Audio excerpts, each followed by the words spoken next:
So I've already talked to you about my favorite books from the first quarter of 2026. Here are the ones that I unfortunately did not enjoy. First, we have A Touch of Darkness by Scarlett St. Clair. This is a retelling of the Greek Hades and Persephone story. In this book, we follow Persephone, who finds herself bound in a contract with Hades. As Persephone spends more time with Hades, she realizes that her initial negative assumptions about him may not be true, and her attraction for him grows. I don't think that this retelling of the Hades Persephone story brought anything new or unique to it. I wouldn't describe this book as either good or bad, it just wasn't very memorable to me, and I didn't feel like a lot happened in it. The next book that I unfortunately did not enjoy was To Bleed a Crystal Bloom by Sarah A. Parker. This is a dark reimagining of Rapunzel, where our main character Orlaith is saved as a child by a man named Rorden, who takes her to live at his castle and raises her. Orlaith is too scared to leave Rorden's castle due to the tragedies that happened to her as a child, so she is stuck within the castle bounds due to her own anxieties. The major issue that I had with this book was the romance. The romance in this book is between Rorden and Orlaith, and it really creeped me out because Rorden meets Orlaith when she is a literal child and he is a grown man. He then raises her as a father figure to her and then goes on to have a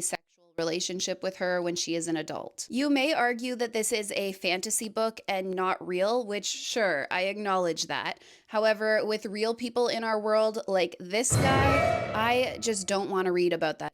Next, we have The Friend Zone by Abby Jimenez. In this book, we follow Kristen, who is facing a medical procedure that will make it impossible for her to have biological children, all while planning her best friend's wedding. During the wedding planning process, Kristen meets the best man, Josh, and realizes she has a strong attraction to him. However, there are two obstacles standing in the way of them being together. First is Kristen's boyfriend, who is currently deployed in the military, and the second is that Josh wants a big family with lots of kids. What really pissed me off about this book was our main male character, Josh. Josh loves girls who are just so different from other women. Specifically, he does not like girls who wear too much makeup. Josh also does not respect boundaries. As an example, in this book, Kristen asks him not to sleep in her bed, but he ignores that and insists on doing it anyway. To rapid fire through some of the other things that annoyed me about this book, we had an emphasis on biological children, a cheating trope, a miscommunication trope, and a convenient ending that conflicted with the message of the book. Abby Jimenez has written other books that I enjoyed a lot more than this one, like Part of Your World,